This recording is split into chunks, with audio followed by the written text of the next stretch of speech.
Assalamualaikum warahmatullahi wabarakatuh. Waalaikumsalam warahmatullahi wabarakatuh. Kepada yang terhormat Ibu Kepala Sekolah SDN Negara 2 serta Ibu-ibu guru SDN Negara 2 yang saya hormati.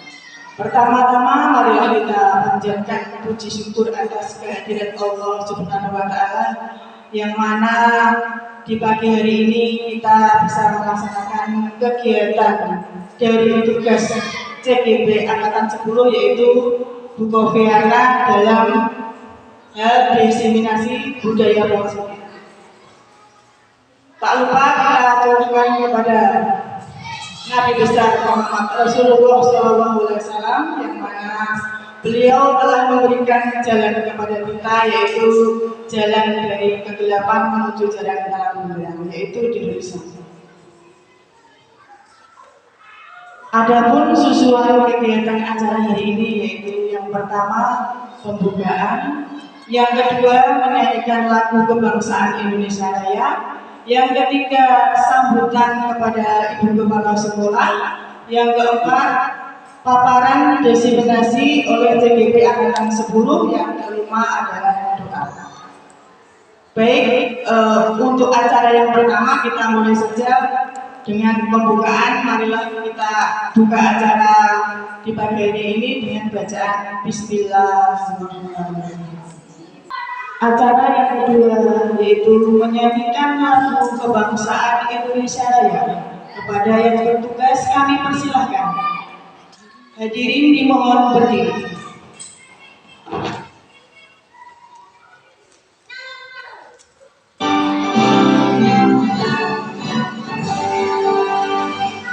Indonesia tanah airmu, tanah tumpah darahmu.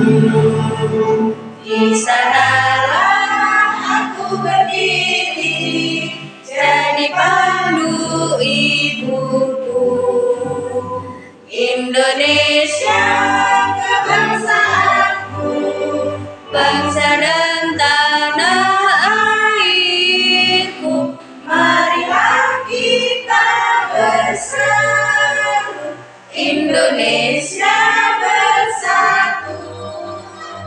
Hiduplah tanahku, hiduplah negeriku, bangsaku, rakyatku semuanya. Bangunlah jiwanya, bangunlah badannya untuk Indonesia Raya. Indonesia Raya, merdeka, merdeka, tanahku, negeriku yang ku cinta. Indonesia Raya, merdeka, merdeka, hiduplah Indonesia Raya. Indonesia Raya, merdeka, merdeka, tanahku, negeriku yang ku cinta. Indonesia Raya, merdeka, merdeka, hiduplah Indonesia Raya. Hadirin dimohon duduk kembali. Acara yang ketiga yaitu sambutan dari Ibu Kepala Sekolah SDN Negara 2. Kami persilahkan.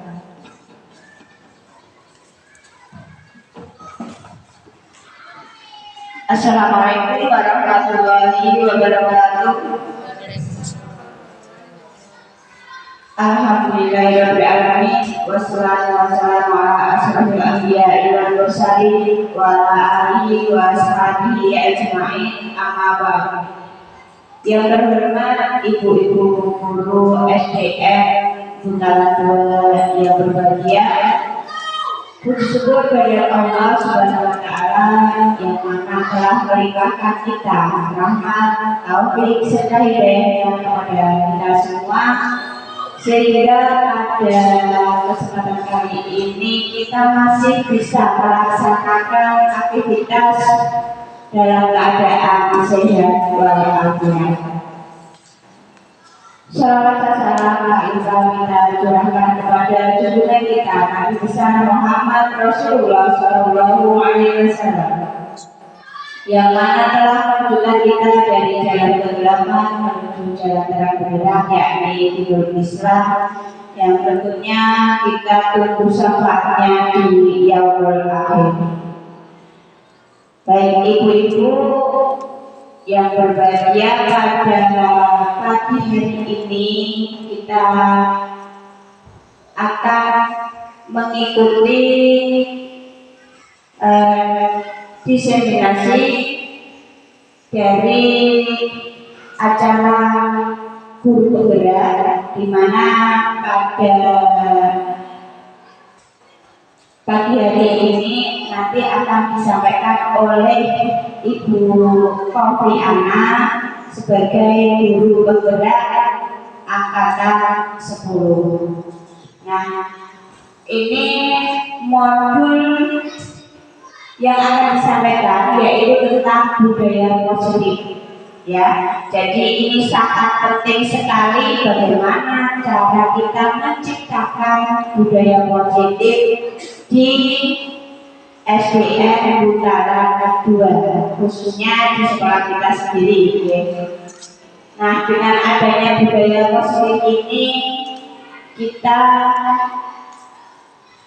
menginginkan anak-anak murid didik kita ini memiliki kedisiplinan yang bagus, nantinya juga karakternya akan bagus dan mencerminkan dari profil pelajar Pancasila.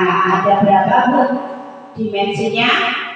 Ada 6. Ya. Ini semuanya nanti akan terbentuk dengan adanya penerapan budaya positif. Nah, ini nanti semuanya akan dijelaskan bagaimana apa itu budaya positif, kemudian bagaimana cara penerapannya. Nah, ini nanti semuanya akan disampaikan oleh Ibu Kofiana. Di mana di sekolah kita ini sudah ada 3 guru penggerak. Nah, dengan adanya guru ini, saya menginginkan adanya perubahan. Ya, tidak usah muluk-muluk perubahannya itu yang besar, tapi kita mulai dari hal yang kecil. Karena apa? Karena dengan adanya perubahan yang kecil-kecil nantinya akan jadi perubahan yang besar. Seperti itu. Oke. Jadi saya sebagai kepala sekolah sangat mendukung sekali adanya program guru penggerak. Nah, semoga pendidikan yang diikuti oleh Ibu Kofiana ini berjalan lancar sampai nanti lulus, ya. Kemudian ilmunya bisa diterapkan di lembaga kita, tentunya nanti bisa menjadi pemimpin pembelajaran. Ya, bagaimana kita menjadi pemimpin pembelajaran yang sesungguhnya, bagaimana kita menciptakan pembelajaran yang berpusat pada murid. Wassalamualaikum warahmatullahi wabarakatuh.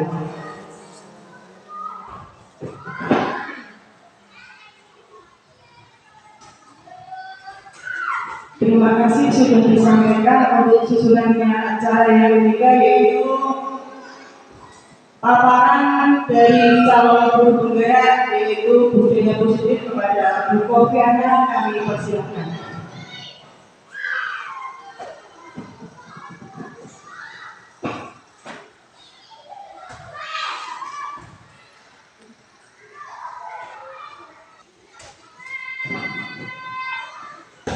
Assalamualaikum warahmatullahi wabarakatuh.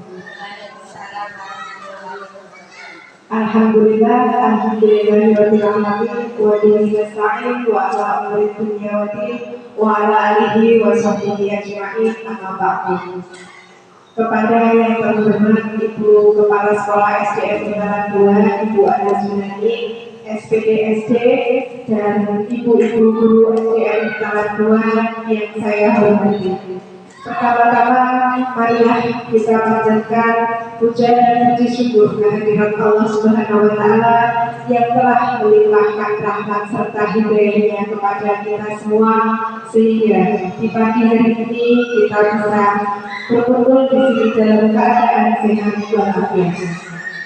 Yang kedua kalinya, sholawat serta salam semoga tetap tercurahkan kepada junjungan kita Nabi besar Muhammad Rasulullah Sallallahu Alaihi Wasallam yang telah kita nantikan syafaatnya di hari akhir nanti.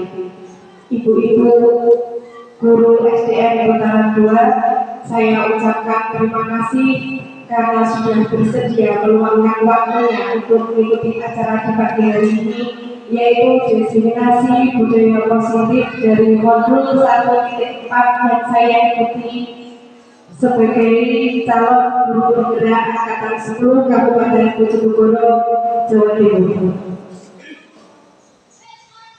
Di sini saya akan memaparkan budaya positif dari modul 1.4. Tujuan dari diseminasi modul 1.4 budaya positif ini yaitu yang pertama, meningkatkan pemahaman guru tentang budaya positif di sekolah. Yang kedua, meningkatkan pemahaman guru tentang pentingnya budaya positif. Dan yang ketiga, berbagi praktik baik pelaksanaan budaya positif di sekolah. Disiplin positif dan nilai-nilai bersikap universal. Ada teori motivasi, hukuman dan penghargaan, keyakinan kelas, kebutuhan dasar manusia, dunia berkualitas, 5 posisi kontrol, dan segitiga restitusi.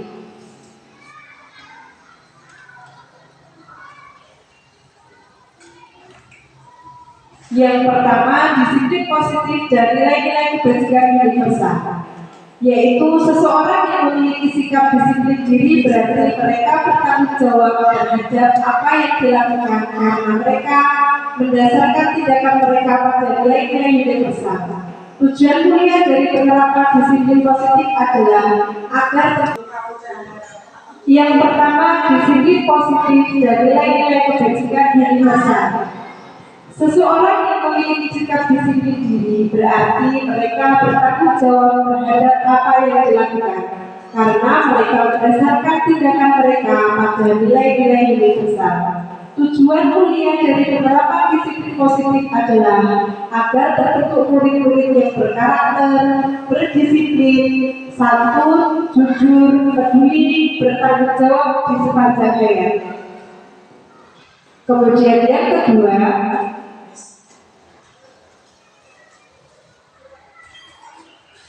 di sini ada sedikit kegiatan kepala tangan, ada A dan B, atau mungkin ada yang ingin mewakilkan.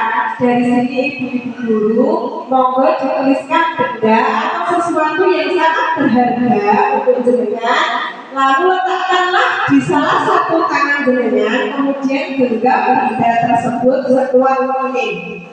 Nah, kemudian nanti akan ada salah satu teman yang mencoba merayu atau meminta Anda untuk memberikan benda tersebut.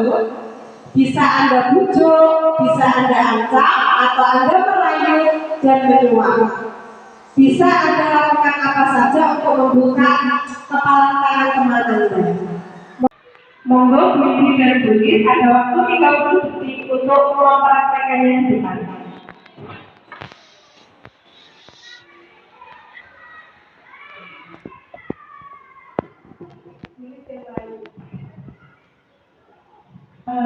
Bu Indi, ya, saya boleh tahu nggak kenapa jenengan bukan menggenggam tangannya terus-terus dari tadi?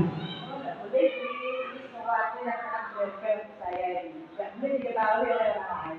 Kira-kira kalau itu saya minta boleh nggak? Nggak boleh. Apabila saya tetap dengan apa ya kira-kira soal ini apa itu nanti saya berikan. Gimana? Boleh dong. boleh. Saya pengen tahu Bu. Urusan saya ini. Saya pengen tahu kamu tolak ya. Boleh. Ya boleh Bu.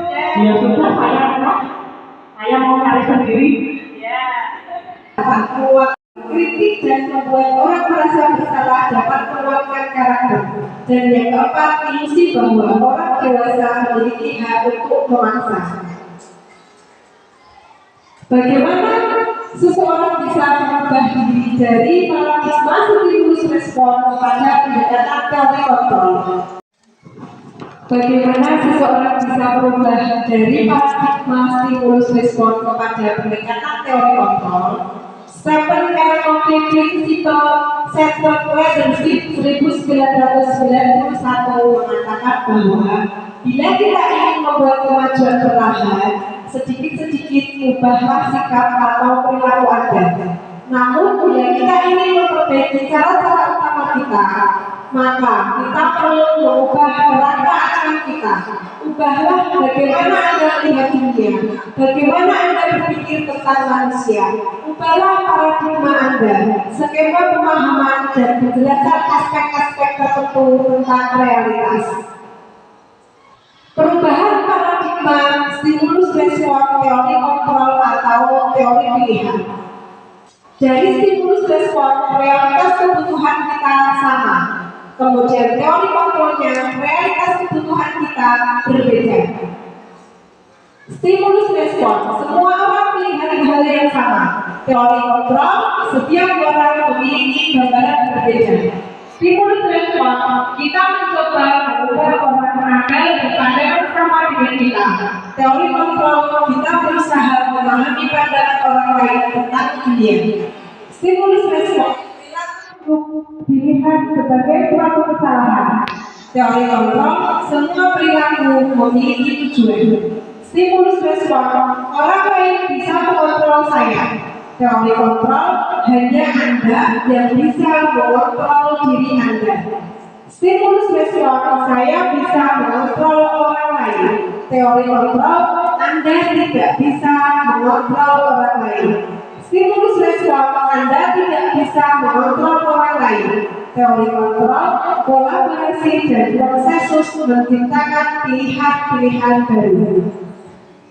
Ini dari teori kontrol ini seperti apa yang dipraktekkan Bu Indi dan Bu Lis tadi ya.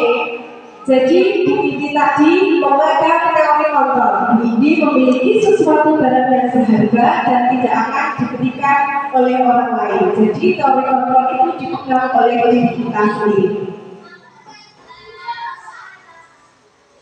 Selanjutnya, apa makna disiplin? Disiplin berasal dari bahasa Latin disiplina yang artinya belajar. Disiplin diri membuat orang menggali potensinya menuju sebuah tujuan apa yang dia hargai. Namun dalam budaya kita, makna kata disiplin telah berubah menjadi sesuatu yang dilakukan seseorang pada orang lain untuk mendapatkan kepatuhan. Kecenderungan umum adalah menghubungkan kata disiplin dengan ketidaknyamanan, bukan dengan apa yang kita hargai atau pencapaian suatu tujuan mulia. Tujuan kita melakukan sikap disiplin yaitu untuk menciptakan suatu keteraturan dalam diri, untuk membuat dan memperbaiki kebiasaan buruk, untuk membantu dan mengembangkan pengendalian atas diri, dan untuk menciptakan prinsip agar seseorang dapat mencapai sasaran tertentu dalam hidupnya. Selanjutnya, nilai-nilai kebajikan universal. Nilai-nilai kebajikan universal adalah sifat-sifat positif manusia yang merupakan tujuan mulia yang ingin dicapai setiap individu. Nilai-nilai ini bersifat universal dan lintas bahasa, suku, bangsa, agama maupun latar belakang.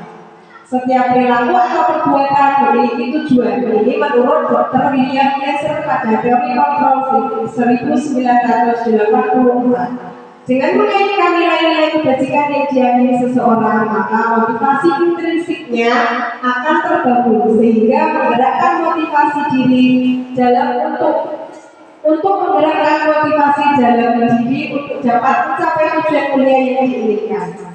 Ini menurut Diana Boston 1998. Nilai-nilai kebajikan yang ini disampaikan oleh setiap anak Indonesia kita kenal dengan profil belajar Pancasila, di mana profil belajar Pancasila ini memiliki 6 dimensi, yaitu beriman bertakwa pada Tuhan Yang Maha Esa dan berakhlak mulia, berkebinekaan global, bergotong royong, mandiri, kreatif, dan bernalar kritis. Yang kedua ada motivasi, yaitu motivasi perilaku manusia dari Diana Boston dalam bukunya Restructuring School Discipline. Untuk menghindari ketidaknyamanan atau hukuman, apa yang akan terjadi apabila saya tidak melakukannya, itu termasuk motivasi eksternal. Kemudian untuk mendapatkan imbalan dari orang lain atau institusi, apa yang akan saya dapatkan apabila saya melakukannya, ini juga termasuk motivasi eksternal. Kemudian yang ketiga, menjadi orang yang mereka inginkan dan menghargai diri sendiri dengan nilai-nilai yang mereka percaya. Saya akan menjadi orang yang seperti apa bila saya melakukannya. Ini termasuk motivasi internal dari tujuan disiplin positif. Kemudian selanjutnya ada merdeka menurut Ki Hajar Dewantara, atau biasanya kita kenal dengan sebutan KHD. Merdeka itu artinya tidak hanya terlepas dari perintah, akan tetapi juga cakap buat memerintah diri sendiri. Merdeka dalam arti memerdekakan murid, kita mengajar basisnya berpusat pada murid. Jadi sesuai dengan kebutuhan siswa, mampukah dia memberikan materi ini? Kita sebagai guru harus pintar-pintar bagaimana cara agar siswa kita dapat mudah menerima pelajaran yang sudah disampaikan sesuai dengan kebutuhan, sesuai bakat minat mereka, dan kita sebagai guru tidak bisa memukul sama dengan murid kita karena siswa itu memiliki kemampuan sendiri-sendiri atau memiliki kemampuan yang berbeda-beda. Yang ketiga ada hukuman dan penghargaan. Hukuman, konsekuensi, dan restitusi. Bagaimana dengan terdapat dihukum oleh penghargaan? Saat kita berulang kali menjadikan hadiah kepada anak-anak agar berperilaku bertanggung jawab, atau kepada seseorang murid agar mempelajari sesuatu yang baru, atau kepada seseorang karyawan agar melakukan pekerjaan berkualitas, kita sedang berasumsi mereka tidak dapat melakukannya, atau mereka tidak akan memilih untuk melakukannya.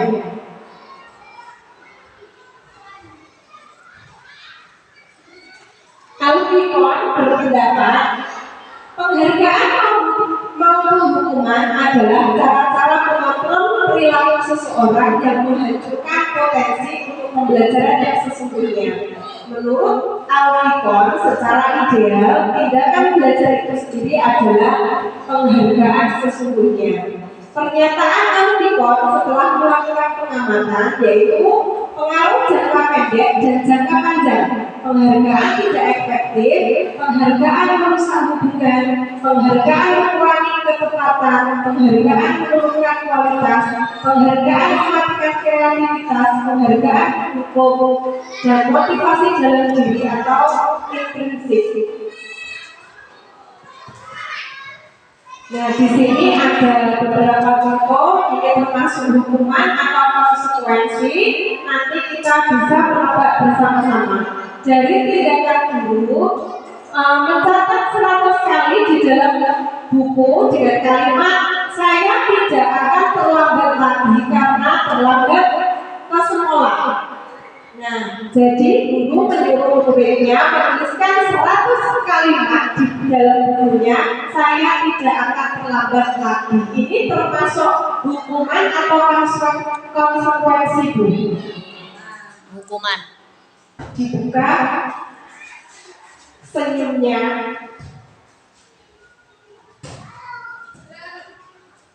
Geser.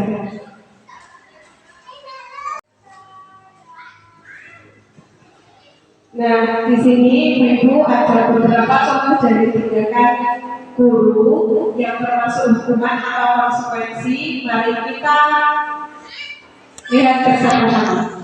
Mencatat saya tidak akan terlambat lagi.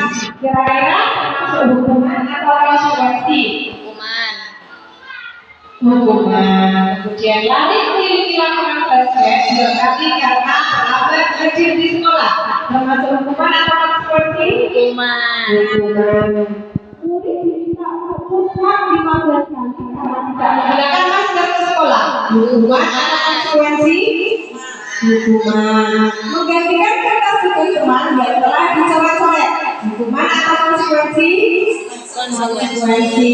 Membersihkan tumpahan air di meja tulis karena tersenggol pada saat belajar. Konsekuensi. Murid disuruh untuk melepas sepatu seharian di sekolah karena tidak mengenakan sepatu hitam. Hukuman. Lari keliling lapangan basket 2 kali karena terlambat 10 menit untuk pelajaran PJK. Konsekuensi.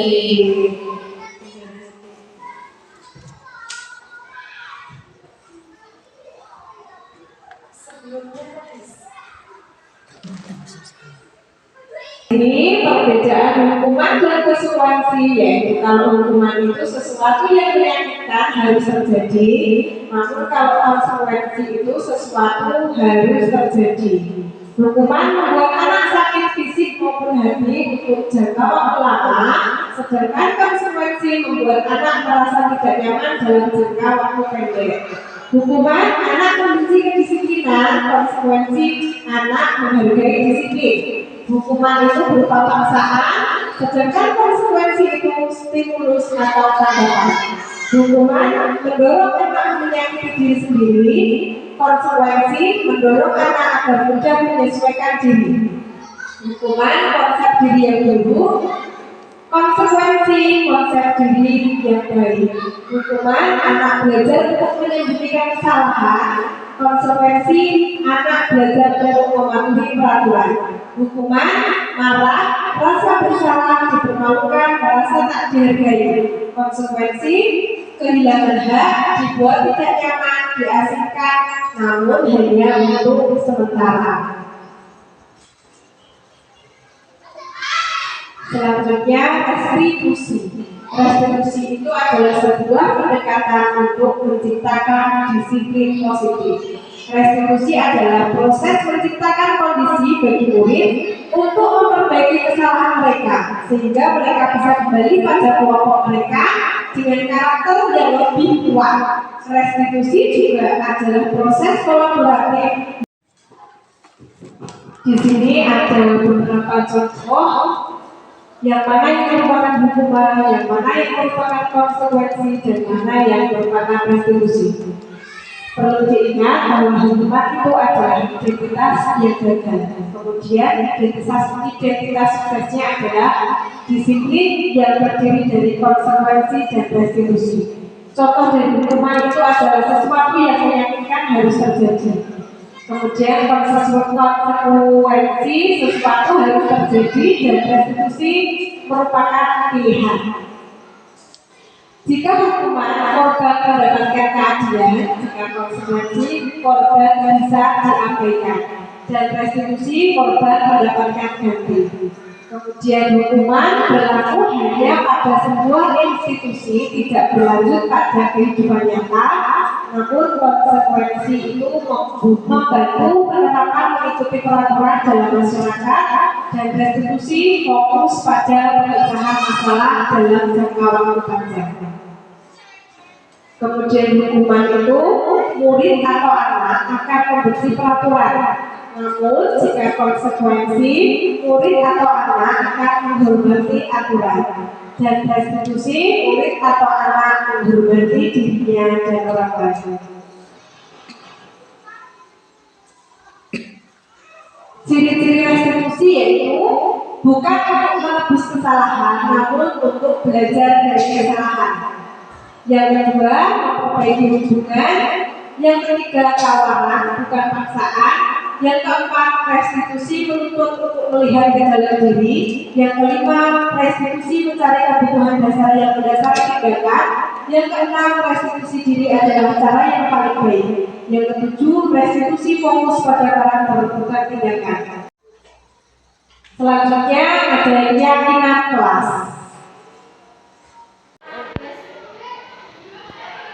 Mengapa tidak peraturan saja? Mengapa harus keyakinan kelas? Mengapa kita memiliki peraturan harus menggunakan helm? Bisa mengendarai kendaraan roda 2, termasuk keselamatan. Mengapa kita memiliki peraturan 3M menggunakan masker, mencuci tangan, dan menjaga jarak 1,5 meter? Itu termasuk keselamatan kesehatan. Mengapa kita memiliki peraturan harus datang tepat waktu pada saat mengikuti pelatihan? Itu termasuk peraturan harus disiplin. Seseorang akan lebih tergerak dan bersemangat untuk menjalankan keyakinan daripada hanya sekedar mengikuti serangkaian peraturan tertulis tanpa makna. Untuk mendukung motivasi intrinsik, kembali ke nilai-nilai atau keyakinan-keyakinan lebih menggerakkan seseorang dibandingkan mengikuti serangkaian peraturan-peraturan. Pembentukan keyakinan sekolah atau keyakinan kelas. Keyakinan kelas bersifat lebih abstrak daripada peraturan yang lebih rinci dan konkret. Keyakinan kelas merupakan pernyataan-pernyataan universal. Pernyataan keyakinan kelas senantiasa dibuat dalam bentuk positif. Keyakinan kelas hendaknya tidak terlalu banyak sehingga mudah diingat dan dipahami oleh semua warga kelas. Keyakinan kelas sebaiknya sesuatu yang dapat diterapkan di lingkungan tersebut. Semua warga kelas hendaknya ikut berkontribusi dalam pembuatan keyakinan kelas lewat kegiatan curah pendapat. Bersedia meninjau kembali keyakinan kelas dari waktu ke waktu. Prosedur pembuatan keyakinan kelas atau keyakinan sekolah, yaitu mempersilahkan warga sekolah atau murid-murid di sekolah atau di kelas untuk bercurah pendapat tentang peraturan yang perlu disepakati di sekolah atau di kelas. Mencatat semua masukan para murid atau warga sekolah di papan atau di kertas plano. Kemudian menyusun keyakinan kelas sesuai prosedur pembuatan keyakinan kelas. Gantilah kalimat-kalimat yang bentuknya negatif menjadi kalimat positif. Contoh kalimat negatif itu jangan berlari di kelas. Kemudian kita ubah menjadi kalimat positif, berjalanlah di kelas. Tinjau kembali daftar curah pendapat yang sudah dicatat, kemudian tinjau ulang keyakinan sekolah atau keyakinan kelas secara bersama-sama. Menandatangani keyakinan kelas yang telah dibuat, dan terakhir menempel keyakinan kelas di dinding agar anak-anak bisa membacanya setiap hari. Jadi jika ada anak yang lupa atau anak melanggar keyakinan kelas, kita bisa dengan mudah mengingatkannya. Contoh keyakinan kelas. Ini ada contoh keyakinan kelas 1. Setiap anggota kelas perlu belajar. Setiap anggota kelas perlu senang. Setiap anggota kelas perlu melakukan tugas. Setiap anggota kelas perlu saling menghargai. Setiap anggota kelas perlu merasa aman. Dan ada contoh keyakinan kelas 5.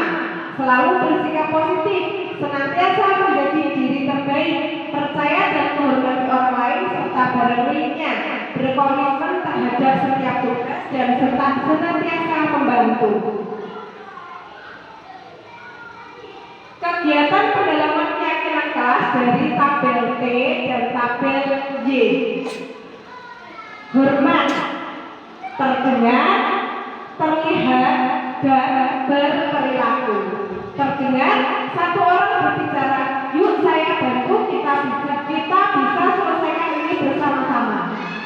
Terima, tolong ya, permisi, boleh saya pinjam, dan nanti akan segera saya kembalikan.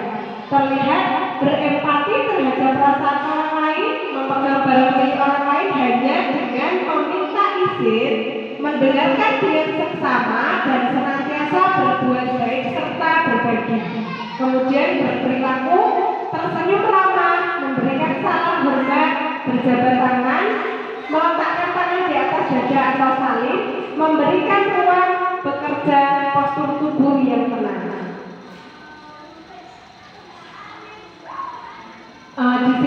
ada perbedaan dari peraturan dan keyakinan kelas.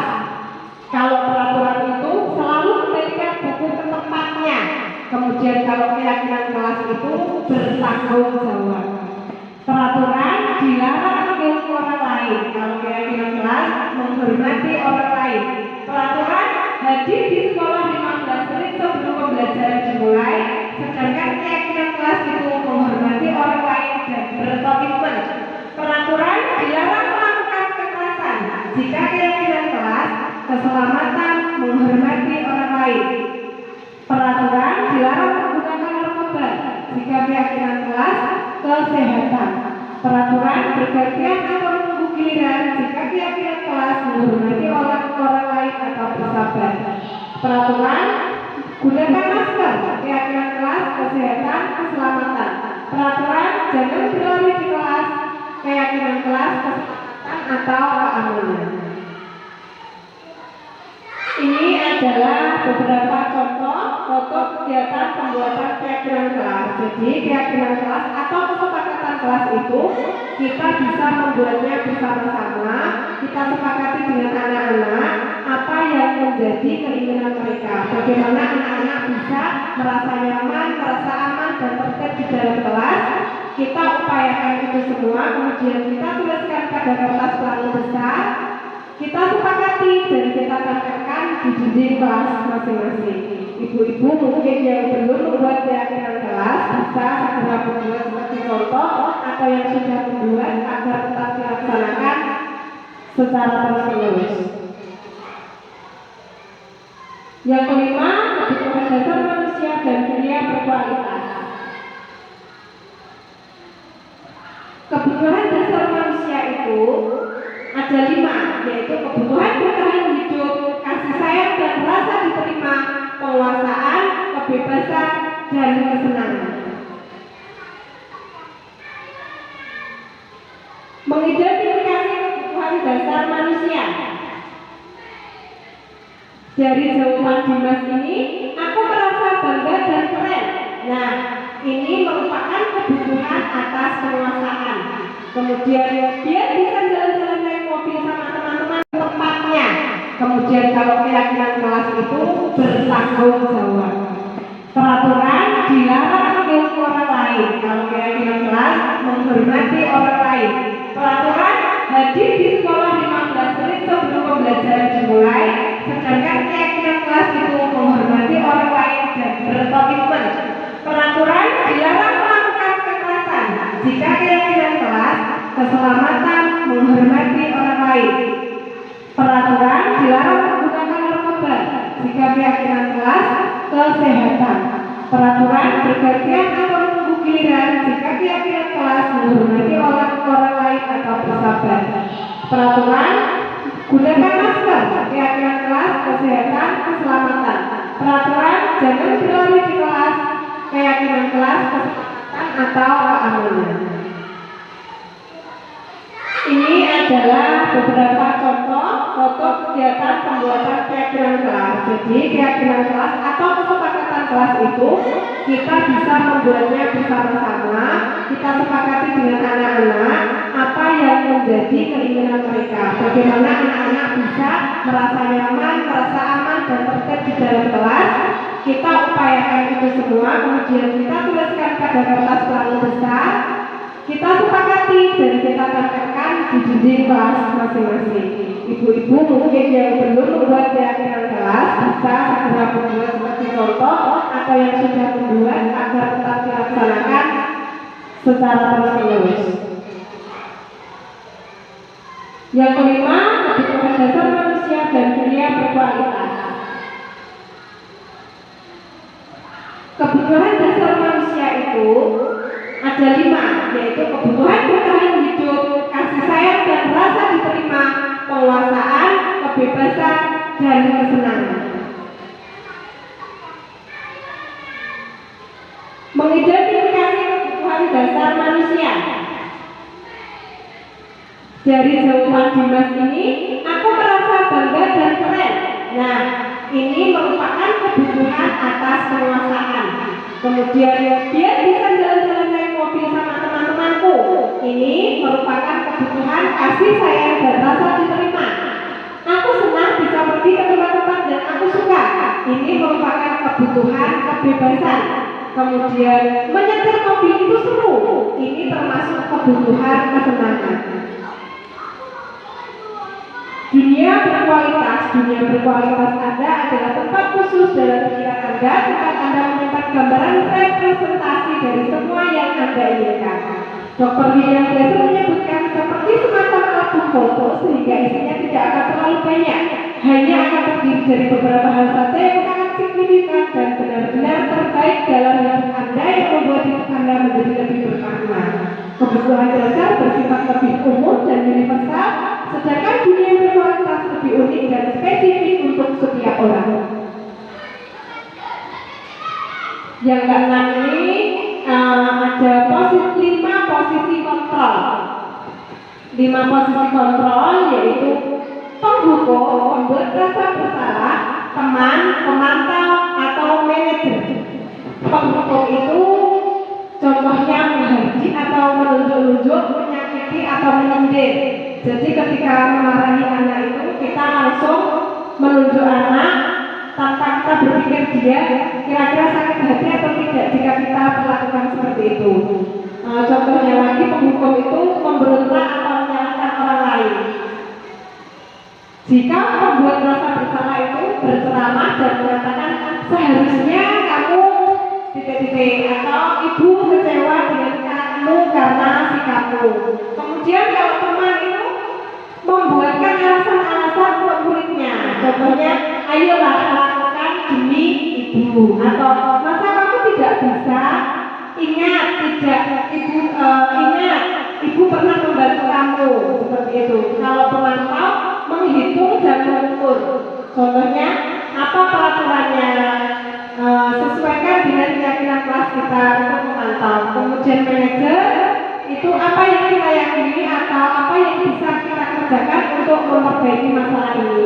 Nah, dari posisi kontrol ini ibu-ibu, yang paling ideal yang harus kita terapkan adalah sebagai posisi manajer.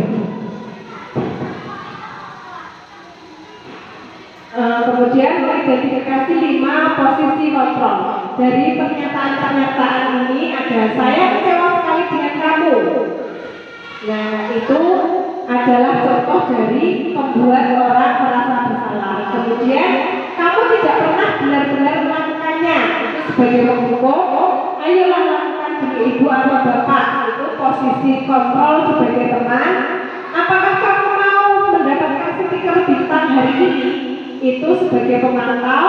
Bagaimana kamu bisa menyelesaikan masalah ini? Itu sebagai manajer. Dan kamu selalu yang paling terakhir, itu adalah sebagai penghukum.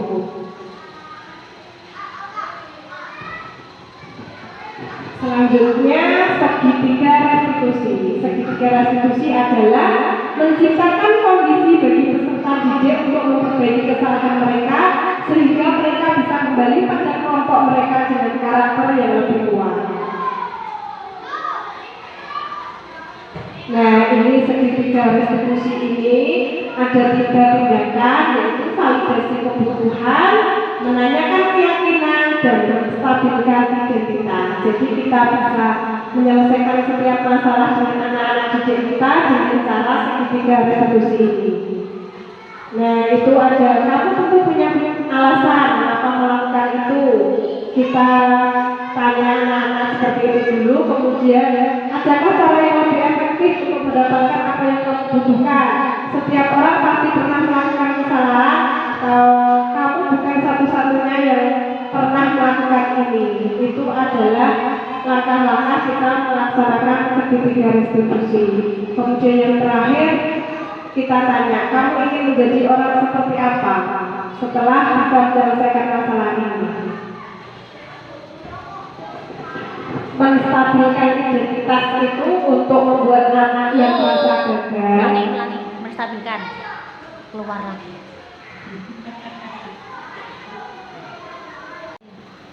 Menstabilkan identitas itu untuk membuat anak yang merasa gagal karena salah menjadi positif terhadap dirinya. Misalkan guru berkata berbuat salah itu hal yang manusiawi, tidak ada manusia yang sempurna, atau bapak ibu juga atau kita pasti bisa menyelesaikan permasalahan ini. Bapak Ibu tidak tertarik untuk mencari tahu siapa yang benar, siapa yang salah. Bapak Ibu lebih tertarik untuk menyelesaikan masalah. Kalau kamu menyalahkan dirimu sendiri terus-menerus, apakah kamu bersikap baik pada dirimu sendiri? Kemudian validasi kebutuhan itu membantu murid mengenali basic need atau kebutuhan dasar yang ingin dipenuhi ketika melakukan kesalahan itu. Contoh yang bisa kita lakukan itu, kamu bisa saja melakukan hal yang baik, kamu bisa saja melakukan hal yang lebih baik, tapi kamu tidak melakukannya kan? Kamu pasti punya alasan mengapa melakukannya. Apa yang penting bagi kamu? Kamu boleh tetap berusaha menjaga sikap itu, tapi tambahkan sikap yang lain yang baru. Maukah kamu belajar cara lain untuk mendapatkan yang kamu butuhkan tanpa harus memukul? Atau apakah kamu bisa melakukan dengan lebih baik besok lagi? Yang ketiga yaitu menanyakan keyakinan. Anak melihat kesalahannya dihubungkan sosial dan nilai-nilai yang mendasari manusia berinteraksi dengan orang lain. Ini contohnya kita bisa mengatakan apa nilai yang kita percaya di kelas atau di sekolah kita, nilai-nilai universal apa yang telah kita sepakati, kelas yang ideal itu seperti apa sih, kamu ingin jadi anak seperti apa, atau apa yang kamu rasakan ketika kamu melakukan itu, kamu menjadi orang yang seperti apa. Di sini ada contoh penerapan segitiga restriksi saya dari kasus 1.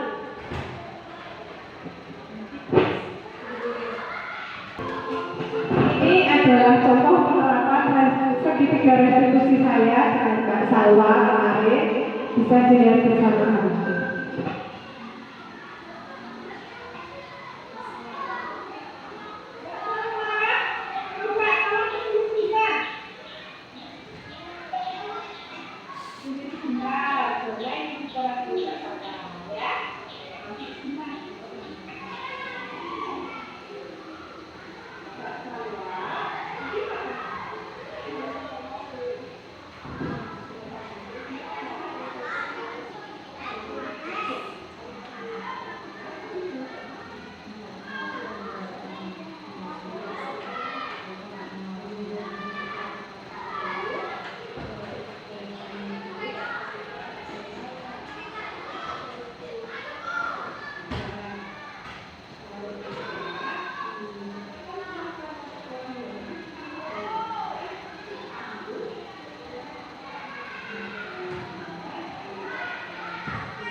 Selanjutnya, restitusi yang kedua, kasus yang kedua yaitu dengan Mas Vino, siswa kelas 4.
Nah, kemudian ibu-ibu, paparan destinasi budaya positif dari saya.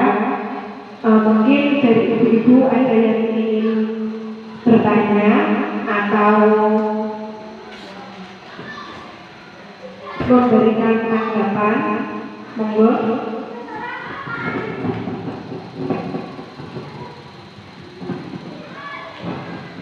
Terima kasih Bu Ana atas kesempatannya. Oh, berarti untuk memberi hukuman kepada anak itu tidak boleh diberikan ya? Ya, benar begini. Untuk saat ini memberikan hukuman kepada anak-anak itu tidak diperbolehkan. Kita selesaikan masalah di sekolah dengan anak-anak dengan menerapkan segitiga restitusi. Begitu ya, Bu. Mungkin ada yang ingin memberikan tanggapan, Bu Indi.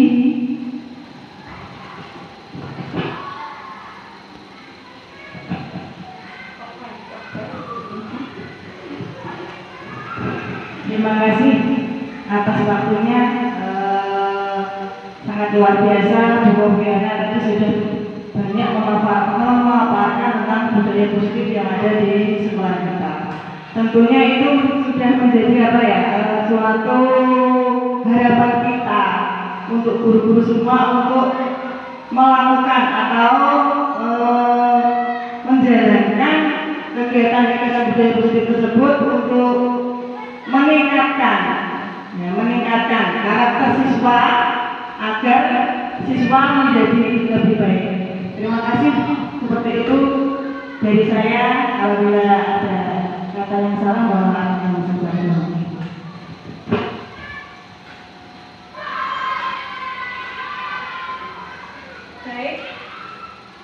Baik, terima kasih Ibu atas waktunya. Saya akhiri. Demikian ibu-ibu paparan budaya positif dari saya. Apabila ada kata-kata saya mungkin yang keliru atau salah, saya mohon maaf. Saya akhiri. Wassalamualaikum warahmatullahi wabarakatuh.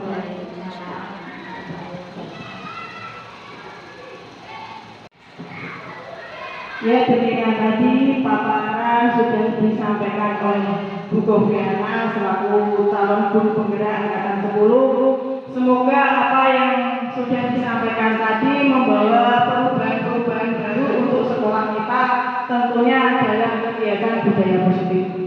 Untuk susunan acara yang terakhir yaitu doa kepada yang bertugas, Bu Luki dipersilakan untuk memimpin doa.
Untuk acara yang terakhir yaitu penutup, marilah kita tutup kegiatan ini dengan bacaan Alhamdulillah.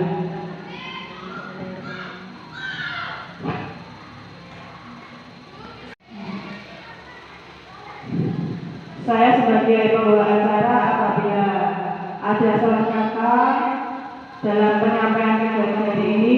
Mohon maaf yang sebesar-besarnya. Akhirul kalam. Assalamualaikum warahmatullahi wabarakatuh.